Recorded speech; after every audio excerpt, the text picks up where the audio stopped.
Stargate movie review. So I'm actually old enough to remember when this movie came out in 1994. I was in high school at the time. I never actually saw it back when it was in theaters. But you know, like I remember the commercials for it. I remember seeing it advertised at the movie theater. I was a big science fiction fan at the time. But this was also the same summer that Star Trek Generations came out. And so that was the movie I was really obsessing over. I was a huge Star Trek fan back in the day. So I didn't really pay this movie much attention. It got negative reviews, as I recall. And then just kind of, my memory is it just kind of disappeared fairly quickly. And I kind of forgot about it after that. Except, recently I've been noticing in the video store that there are all these Stargate TV shows, like not one TV show, but there are multiple TV shows that are based out of this movie. And so I began to think, well, maybe, you know, if there was enough rich mythology here in this movie to create all these different TV shows in this whole world, maybe I should go back and revisit this movie after all, huh? Like, maybe there's actually more here than I thought. So I rented the movie, and boy, this movie was terrible. Like, I do not know how such an awful movie became such a successful franchise.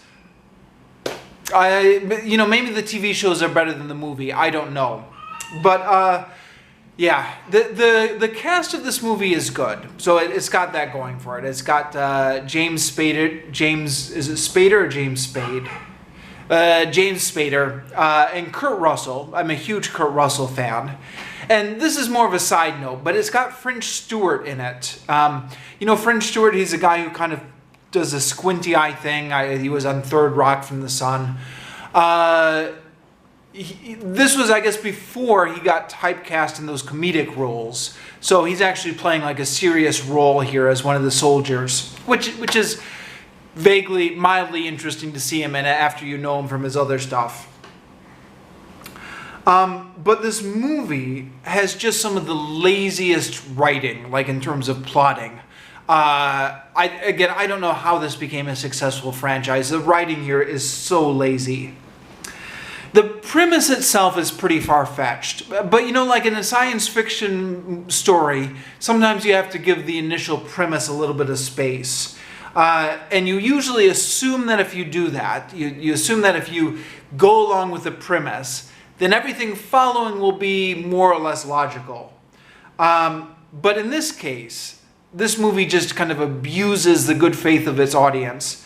Not only do you have to kind of take the really far-fetched premise, but then everything after that is just kind of one improbable coincidence or a leap of logic after another.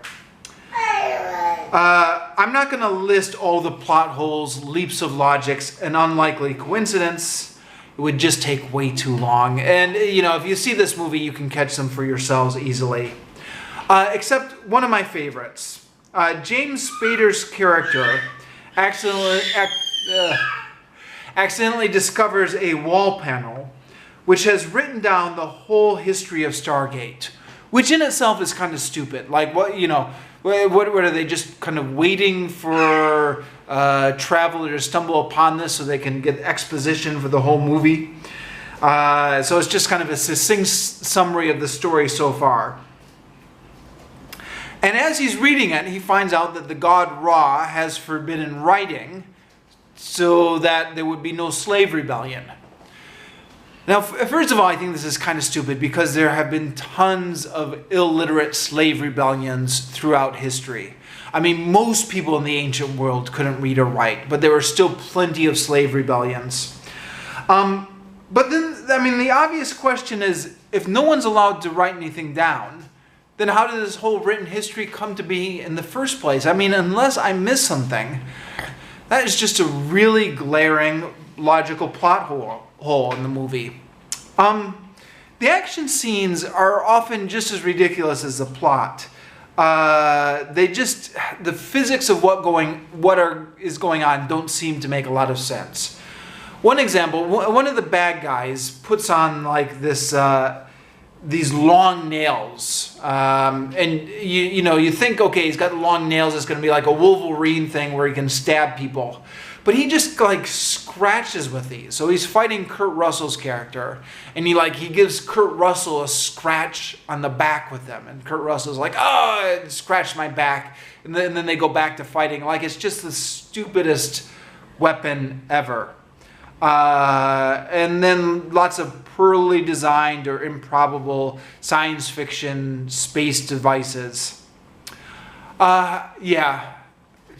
I don't know if the franchise itself got any better, but this movie is just terrible.